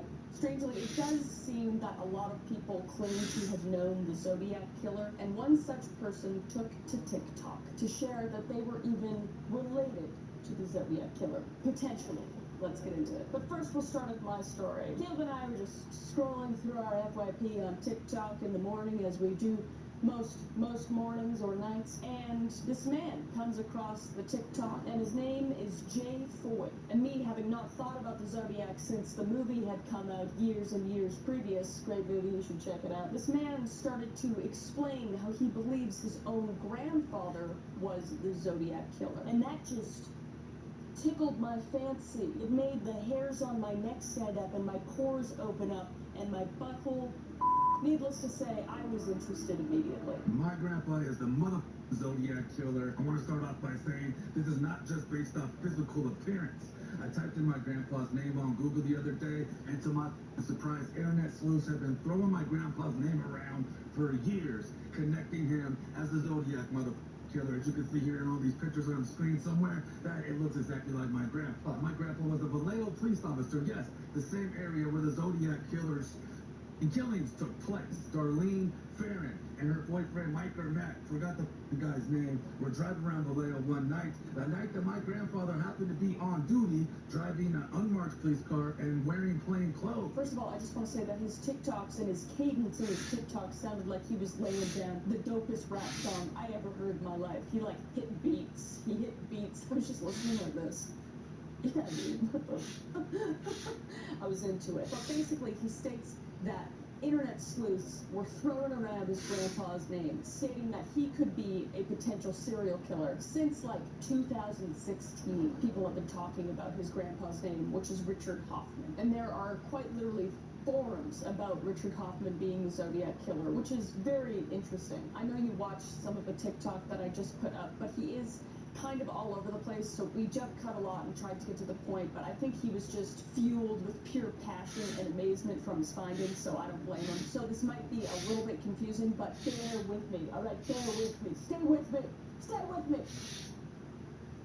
Breathe. So he would show some pictures of his grandfather next to the Zodiac Killer, and he would bring up how Richard Hoffman, his grandfather, was a police officer at the Vallejo Police Department as well, the same area where the murders were happening. And in the Darlene Ferrin and Michael McGow story from Blue Rock Springs Park, he talks about when they were driving around, a car was supposedly following them the whole time, almost patrolling them, something that police officers do. Ooh.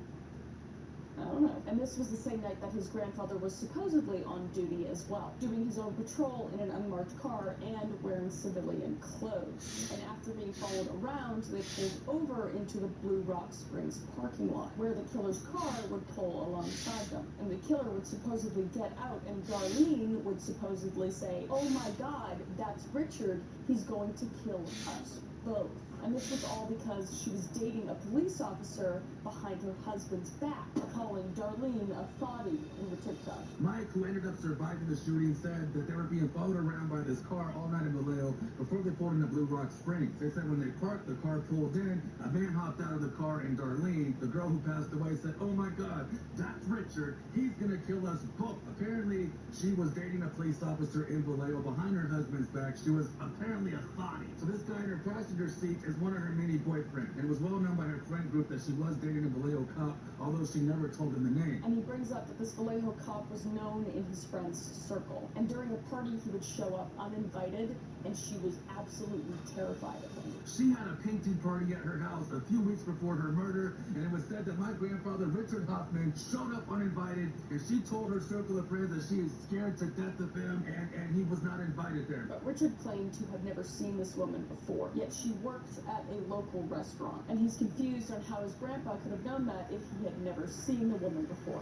which is fair. My grandpa denies these claims. He says he never laid eyes on her, but then later goes on to say, "I know that she worked at a restaurant locally here in Vallejo." How the if you never laid eyes on her, Grandpa? You tell me about that. As Mike said, right before they got shot, she said, "That's Richard. He's going to kill us both." My grandpa's name is Richard Hoffman. And he moves to his next claim of his grandfather's writing, pointing out how his grandfather misspells until as until with 2 L's instead of 1. That's how you spell until, in case you didn't know. And the Zodiac also misspelled until with 2 L's on 2 different occasions. In a letter that the Zodiac wrote, and my grandpa's police reports, and also this poem that I'm going to talk about later, my grandpa spells the word until wrong. He spells it wrong. He puts 2 L's at the end. Where in multiple letters of the Zodiac wrote, he also spells until with 2 L's at the mother end. And jumping around again, he brings up Sherry Bates' case, a murder that happened before Darlene Ferrin's murder. This guy's clearly not a YouTuber. He doesn't talk in chronological order, but it's all right. I'm here,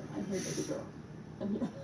Let's talk about the Sherry Bates murder that took place a couple years before the Darlene Ferrin murder. He states that she was in a library doing homework, freshly moved from Nebraska. She was in a library doing her homework. And why does he bring up Nebraska? Well, his grandfather was from Nebraska, and his mother was born there as well. And all of a sudden, Sherry is found dead. She had just moved from Nebraska. Nebraska, why do I mention that? Because my grandpa lived in Nebraska. My mother, biological mother, was born in Nebraska. And underneath the desk at Riverside City College Library, a poem was found. And forensic analysis states that the poem, due to the spelling style, is confirmed to be from the Zodiac Killer. I just got chills. Oh my God. And to add another weirder layer to everything, the initials alongside the poem include RH. The initials of his grandfather are RH as well, obviously, Richard Hoffman. This murder took place. She was at the library studying one night. She leaves and gets shot up. Well, they found a poem handwritten underneath a motherfucking desk. And forensic analysis and handwriting analysis say that it's the exact writings of the Zodiac. And they say that this is possibly the first killing that the Zodiac ever did. Well, this letter was initialed RH at the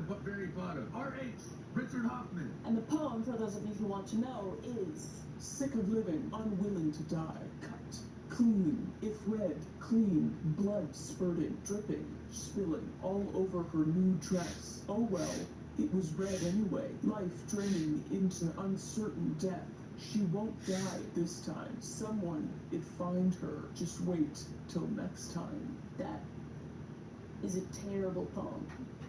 I wouldn't even snap for you in slam poetry, you sick bitch. So doing some digging, according to the case, the poem was found by a custodian 6 months after the murder on October 30th, 1966. A month after the murder, 2 identical type letters were received at the RPD headquarters and editorial offices at Riverside Press Enterprise. And these letters describe in detail the details of the murder, stating that they disabled Sherry's car, offered her assistance, and then lured her into an alley to murder her. And then the letter also describes that they only had one thing on their mind: making her pay for the brush-offs that she had given me during the years prior. What a petty asshole. This is linked because the authors of these letters almost bragged to the editorial offices about the murder, which the Zodiac did frequently in his letters. However, it could just be a jealous love interest who's dead set on revenge, because most serial killers do brag about their killings. But anyway, the link between them stated that they were insanely similar to the Zodiac. And on March 13th, 1971, the Zodiac killer would claim to the Los Angeles Times that he was indeed responsible for the murder of Bates, stating, "I do have to give credit for stumbling across my Riverside activity, but they are only finding the easy ones. There are a hell of a lot more down there." And he's absolutely blown away that no one is linking his grandfather to the murders, since those initials are literally the same. And he would share a photo of his sister and his grandfather as well. And he would continue to give some more background on his grandfather. And let's talk about his character. My grandpa's character, he was known in my family to be controlling, manipulating, and also unfaithful to my grandmother. Just a right piece of shite. A right piece of shite. With so much evidence also pointing back to him, yet people don't believe it. However, he states he can't really do much about it because his grandfather has passed away. Aww. Sounded like such a great guy. And people were, rightfully unconvinced, because, it's a guy on TikTok saying that he claims that his grandfather is a Zodiac killer. Everybody wants attention on TikTok. Those TikTokers, am I right? Crazy. But he would give us even more evidence, and he would show a clip from a documentary with his grandfather speaking. And for some reason, it's really weird, but him talking about her bra fluttering, almost like a poem, was so weird and creepy. During the ride to the hospital, and of course her shirt or sweater, whatever she was wearing, was off. And each time that ambulance attendant blew air into her chest, there was a little piece of material from her bra that I could see fluttered with every breath he blew into that girl. Ugh! What the f***? And he would also show a clip from the same documentary where the name Richard is brought up, from the man who was with Darlene, Michael McDowell. Friend of hers not to worry about it. He was just jealous. That's all she said about him. He was just jealous. She never mentioned his name. She said, "Oh, Richard." I thought his name was Richard. I get his name Richard. And I think that was his name, but she referred to him as Richard. The Zodiac killer guy. Did you say he really had a mean temper and that if he ever brought out So he states that Richard was brought up and that he had a mean temper, and if he found out that they were together, he'd kill them. He did. He tried. He did. He did kill one of them. So this is looking interesting. It looks interesting. But he does clarify from some of the hate comments that he isn't bragging about the murders or the situation. He does seem pretty genuine in watching it. He was just informing everyone, because it is really interesting. He's literally pretty much the most infamous serial killer of all time. So, it is extremely interesting information, especially with somebody in your family. I know I would say the same. Not wanting to claim that, because I would be kind of embarrassed to have the same blood as that. I think anybody would, really. That's why people change their names that are related to serial killers, So it seems kind of weird that people are hating on him for that, because there seems to be actual tangible, albeit circumstantial evidence, but I digress. And he says also that he didn't even have a relationship with his grandfather. So first, I'm not excited, I'm not happy, I'm not thrilled, I'm not proud. A lot of people in the comments are thinking that I'm proud. I am shocked, my jaw's on the floor, and I'm simply sharing information with you guys on the internet. Because he was and he hated his mother. Me and my grandpa did not have a relationship after the age of 9. I spent damn near every Christmas there at his house up until I was 9 when my father got custody of me. He would my mother, he would my grandmother and his children, my uncles as well, and I learned that later growing up in life. He hated my mother, he did not like my mother. And going back to the statement about him talking about the broth lettering and Jay Foy talking about how his grandfather liked to talk in poems, and so did the Zodiac Killer. He feels that they both aligned in the same writing style, which is fair. Not a lot of people talk in poetic terms, I don't think, unless you're living in like the 1800s or some shit, I don't know. And he adds to this too, the spelling errors that his grandfather makes is also the spelling errors that the Zodiac Killer makes. And according to research, the first 2 Zodiac letters contained multiple funny spelled words. So you can see the Zodiac Killer's funny spelled words and Richard Hoffman's funny spelled words as well. And this detail is constantly brought up by Jay Foy. He stated that his grandfather hated spelling and crossword puzzles, but loved math, and he was also a woodworker. And he states that his grandfather worked in the juvenile division, wearing plain clothes and unmarked cars on the night of Darlene Ferrin's shooting. So could this link to the description given, since the assailant from Michael's story was in plain clothes in a normal car? Maybe, but his division, the juvenile one that he was talking about, was basically meant to stop kids from fighting or hanging out too late, basically like soliciting. And there was no activity about a half hour beforehand when he was patrolling. So it's very, very suspicious that he didn't see anyone there, you know? It's weird. So he found these kids at a park that were soliciting, basically. He was in that division, so it was like part of his job. I don't know. It's kind of weird. It's all weird, dude. I don't know, dude. And now we're in part 4 of his stories, bringing up one of the Zodiac's poems. So I found this poem written by the Zodiac, and in this poem, it uses the phrase, titwillow, titwillow, titwillow. Well, titwillow happens to be a song written by Mikado. It states, titwillow, titwillow, titwillow 3 times. This is the title of a song written by Mikado. And in that song lyrics, there happens to be a mention of Dickie Bird, right here. Also in this poem by Mikado, the Titwillow, that's the title of it, it states, when describing a man who's passing away, that he gargled out blood. So where does this tie in exactly? Well, Joe Foy states that his grandfather gave a description of the scene, saying he was gurgling in pain.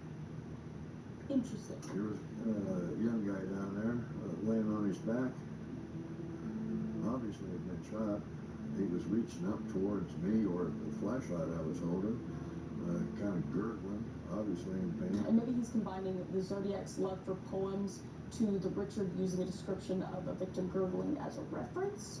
I don't know. And he does state that that may be a reach, and I think it is kind of a reach, but he does give more evidence. The Dickie Bird portion stating that a code word left at the bottom of the Zodiac Killer's signature. It happens to spell the word, which is another name for someone named Richard. You got it. And it's funny because in the section before it states that it could be spelled Lee, the other suspect that we were talking about before, Arthur. So it really just could mean nothing. Like when I was looking at this, you could rearrange it in literally any way, so I feel like this is a bit of a stretch. But if we actually read the full letter of the Zodiac here, we learn he was referencing the Mikado poem. In Act 2 of the Mikado poem, it reads, "Now I feel just as sure as I'm sure that my name isn't Willow to Twillow, that 'twas blatant affection that made him explain, oh Willow to Twillow, and if you remain callous and obdurate, I shall perish as he did, and you will know why, though I probably shall not explain as I die, oh Willow to Twillow. I don't know what it means, dude. No.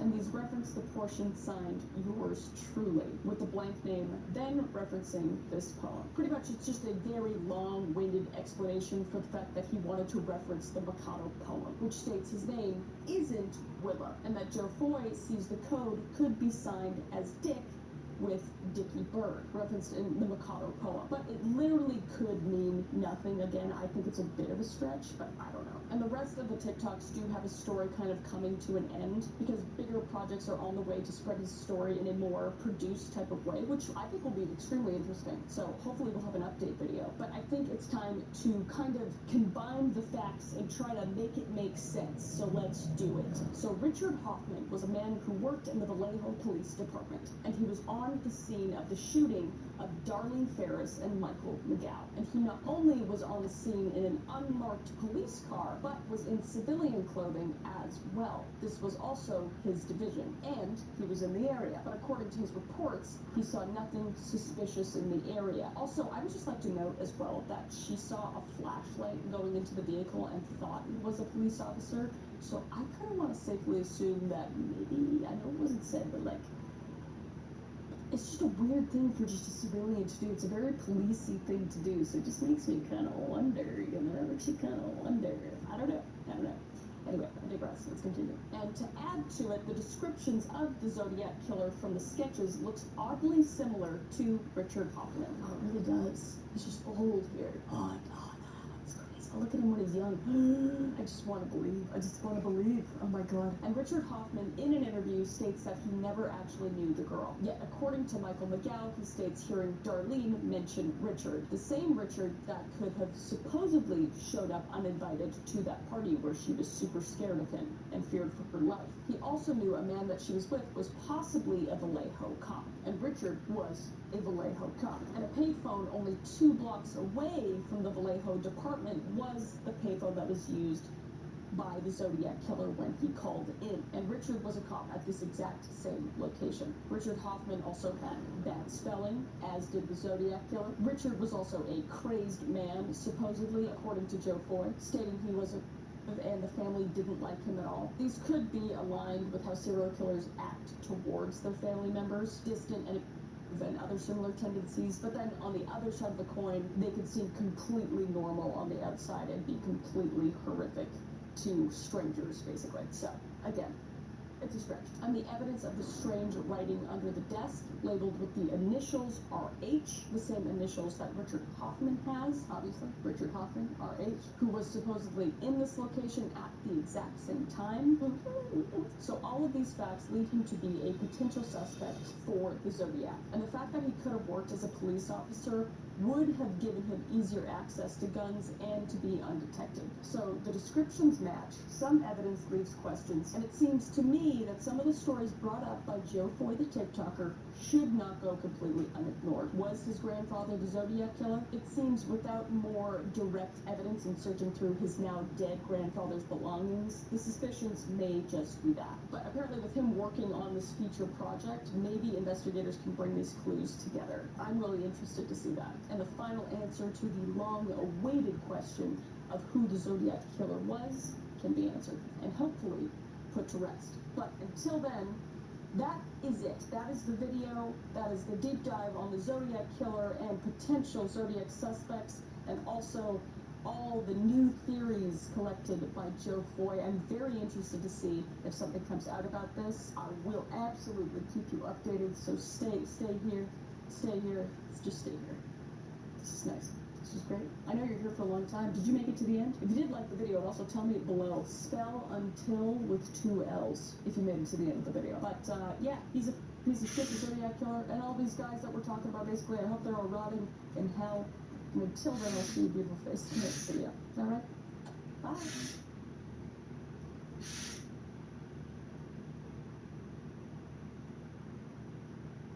Okay, who do you think who's got the lamest tattoo?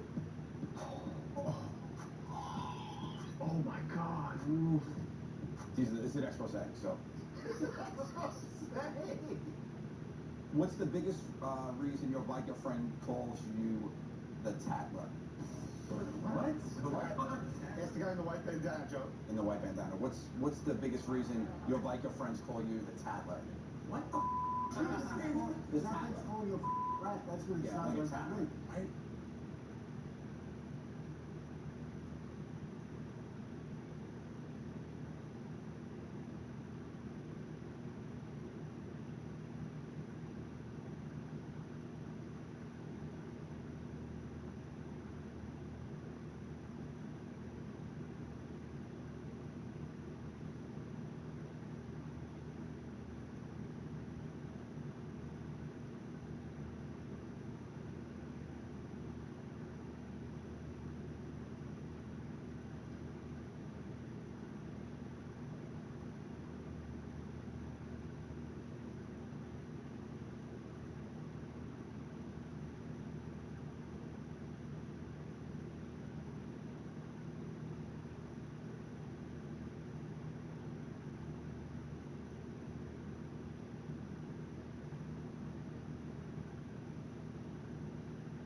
Hey, step off. He did. He did.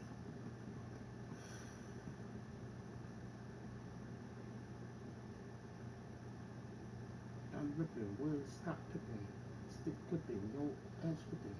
My cool, bro, that cool. The fuck, the nigga, wanna do-do, do-do, yes, he is voodoo. What the fuck, but you know what you do? You don't do what you do. You want to do the voodoo. You want to do it, if you do it. I'm like, nothing, this is so.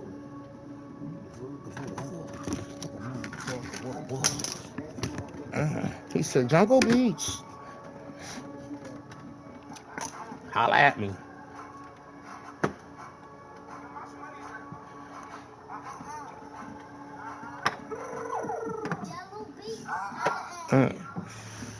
This is hot, nigga. I thought this is he one of the shot niggas. Hot nigga. He's on my block, nigga. He's a hot nigga. He's a hot nigga.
4-team deathmatch. Engage and destroy the enemy. All of them.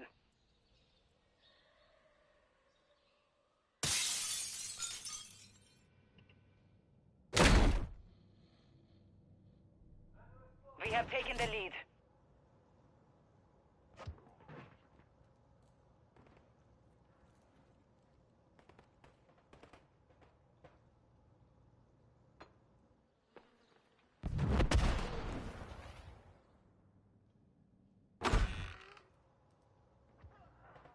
Enemies taking the lead.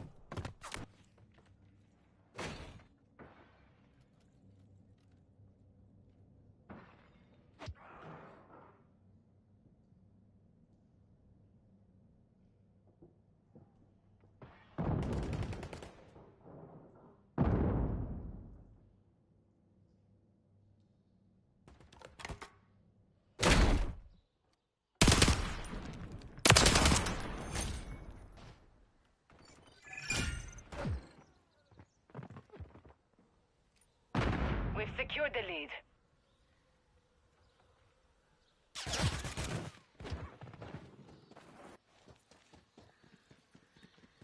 Friendly UAV online.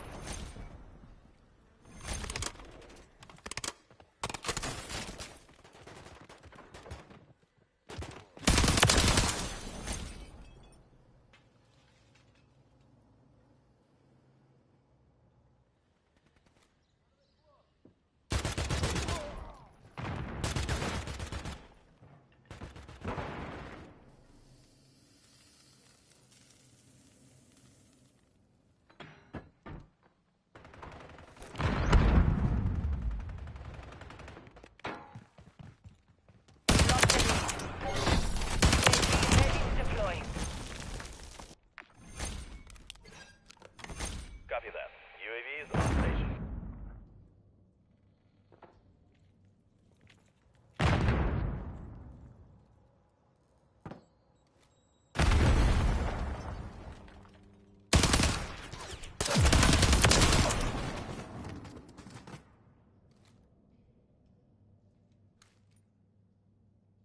UAV is beacon fuel. RTB at this time.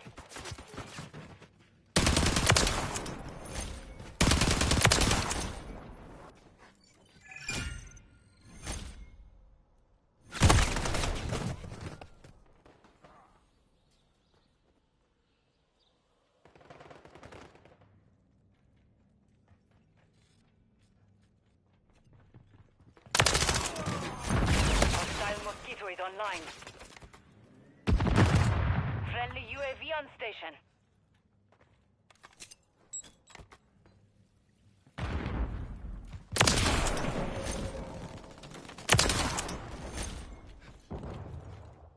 Enemy close. UAV standing by. Copy that. UAV is on station.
Yo.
What happened?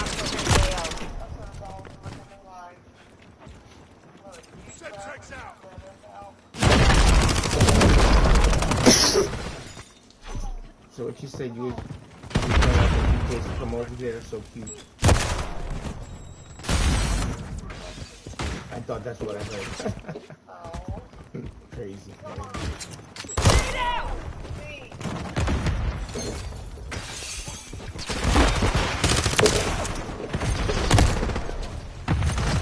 So I guess I'll let you go. It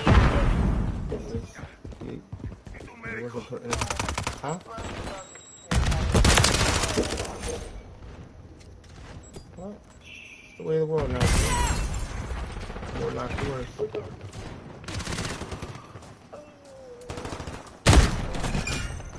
So I'll let you rest, babe. Because you sound like you don't. Friendly UAV online. Fuck you, nigga. I'm trying to go see something. It's alright. So I'll let you go, babe. Friendly UAV on station. What? Whoa, when are you getting up? Hostile UAV in You the want me area. to your waist? You want me to be up?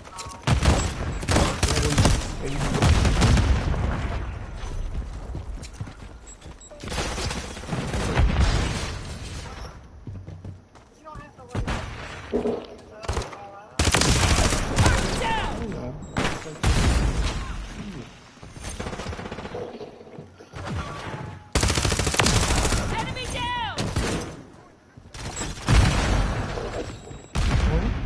Changing mags! Got 6. You heard him? I said yeah.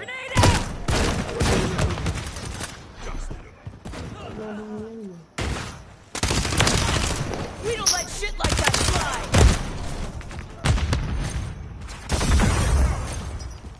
Enemy UAV active.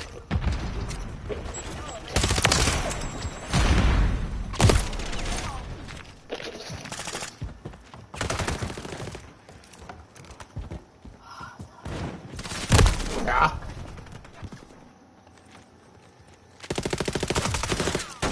He's a bitch, bro. So he's trying to maybe. What happened? Is it thirsty? Alright, let's go see what.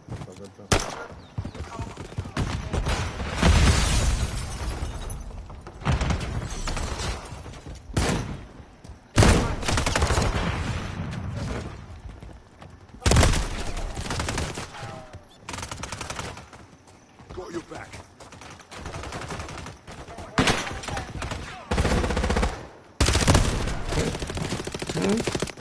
We've secured the lead.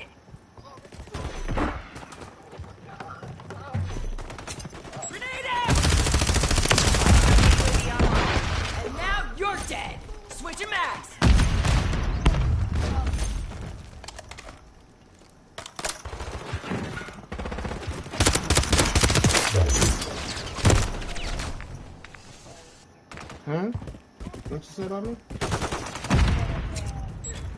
I thought you said you was hungry and you was gonna come over here to get some food. What? I thought you wanted to say. Huh? But it was. Yeah, my hearing's messed up. Remember, I got saying something. This is me with macaroni, mix it together with some sauce. Okay. Sorry. No, I'm sorry. No, I get it. Friendly remote turret active. What'd you say?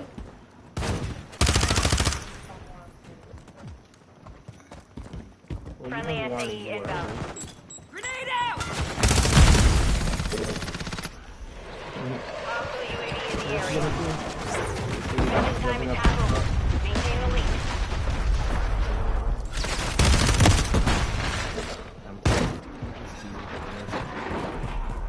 Friendly cruise missile deployed. Got him on the run. Hostile launched your cruise missile. Friendly machine deployed. Friendly precision airstrike inbound. Hostile deployed a machine gun. Grenade out!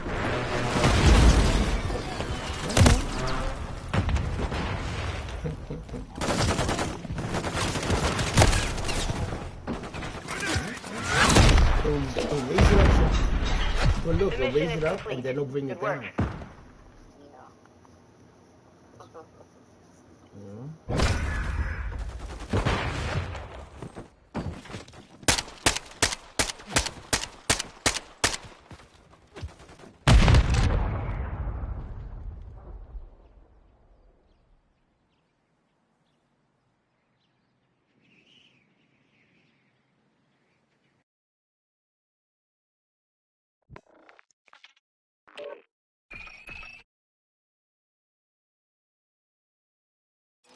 Yo, bro. I'm on the phone with my girl. Give me a second.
Hardcore team deathmatch.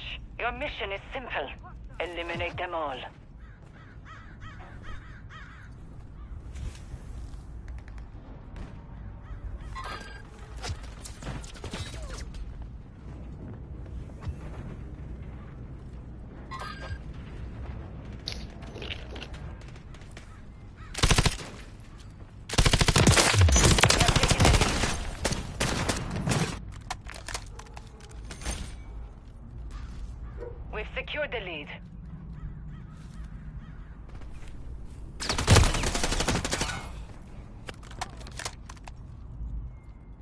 Enemy's taking the lead.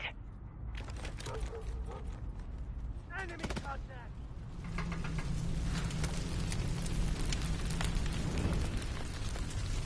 Covering.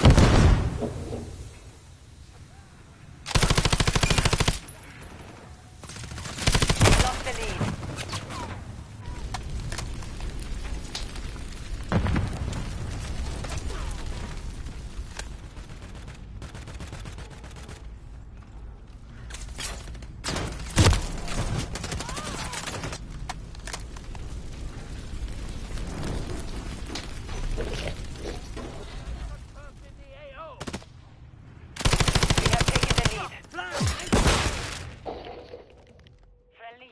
Online.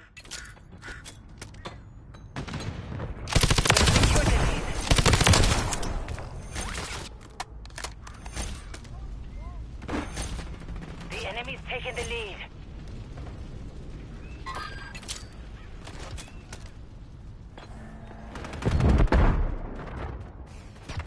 We've lost the lead.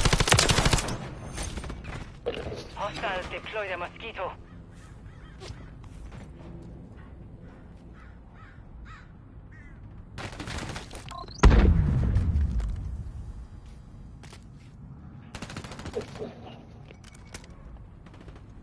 Ennemi repéré!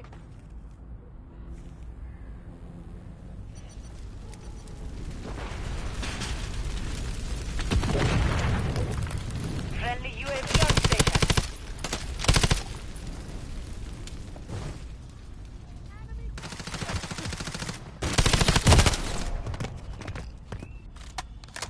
With you till the end.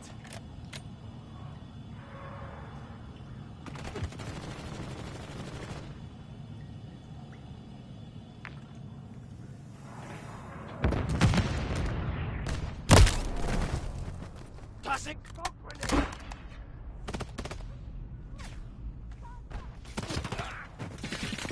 Enemy!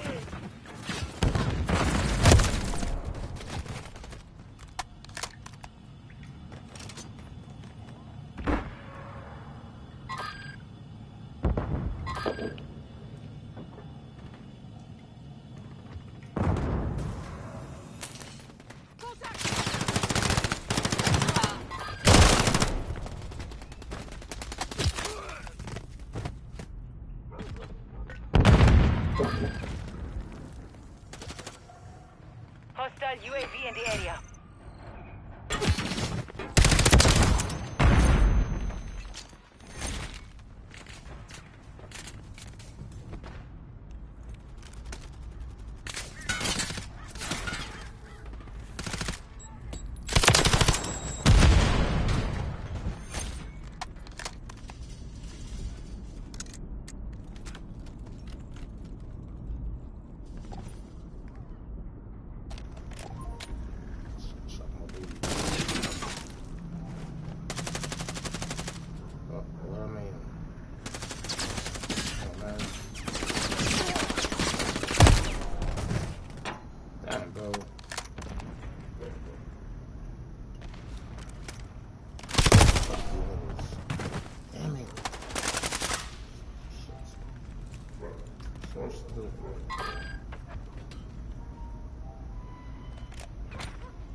Mission time is half over. Maintain hostile SAE near your position.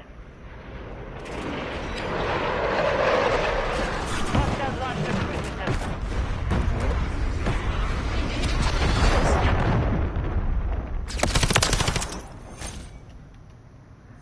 Enemy UAV active.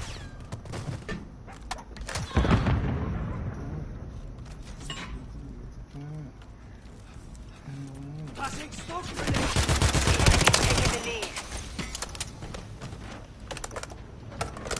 We've lost the lead.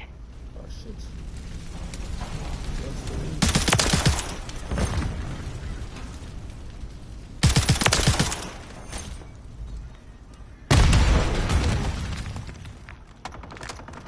Oh, what up?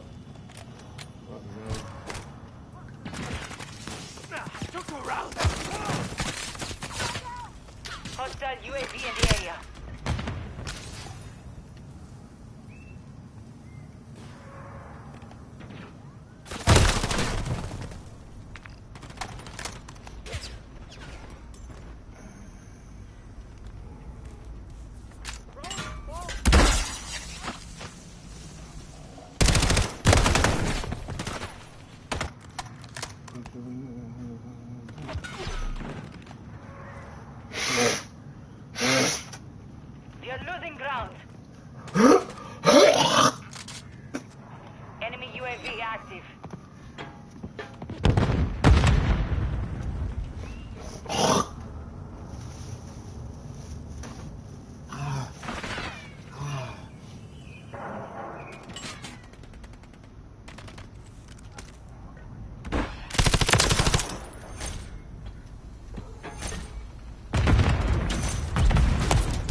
you're black, Puerto Ricans and dying.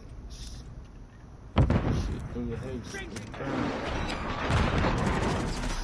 Hostile cruise missile incoming.